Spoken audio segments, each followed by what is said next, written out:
ჩანთების დამზადების პროცესში რო ვიყავი, ჩემმა ელენემ მითხრა, რომ მისთვის არ მქონდა ჩანთა დამზადებული. ავარჩიეთ მასალები და გადავწყვიტეთ აი ამ მეტალის კარკასზე დავამზადოთ ჩანთა ასეთი ჭკვიალა და ლამაზი ვარდისფერი თვლებით.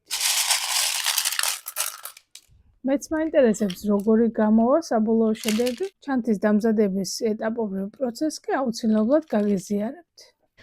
აქედანვე ვიცი, რომ ქსოვა შედარებით რთული იქნება, რადგან ორი სხვადასხვა ზომის თვალი უნდა გამოვიყენო. აი ეს არის მაყვალის ტიპის ოღონდ ვარდისფერი, ეს კი აკრილის ვარდისფერი თვალი. ვნახოთ ერთიანი კომბინაცია რა შედეგს მოგცემს. როგორც სხვა ვიდეოებში გაჩვენეთ, მე ჩემს სტილს ვიყენებ, ყველას თავისი ქსოვის სტილი აქვს.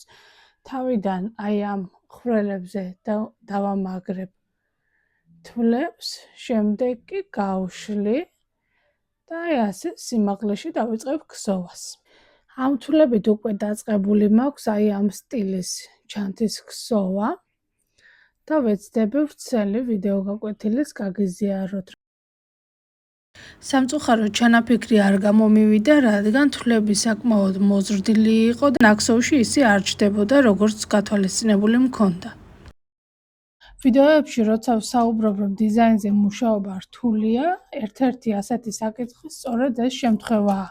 ადამიანს თითქოს იდეაში აქვს, რა უნდა გააკეთოს, როგორ გააკეთოს, მაგრამ შემდეგ მუშაობის პროცესში მასალები ხშირად არ მოგყვება.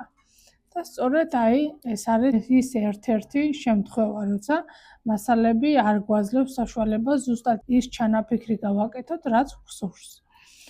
ვნახოთ ამ კარკასზე როგორი მოდელი გამომივა.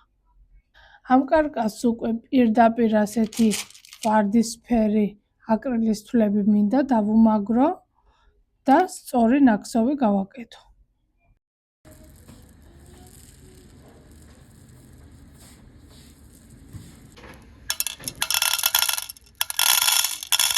დიდი ხანია მინდოდა მსგავსი განსხვავებული ტექნიკა მეცადა და ამ შემთხვევაში მომეცა საშუალება ეს მოდელი დამამზადებია.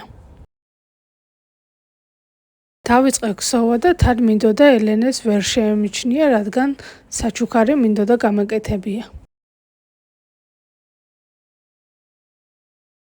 ჩანთაზე ასეთი ვერცხლისფერი ფურნიტურა გამოვიყენე და სახელური ისევ ამავე თვლებით გავაკეთე.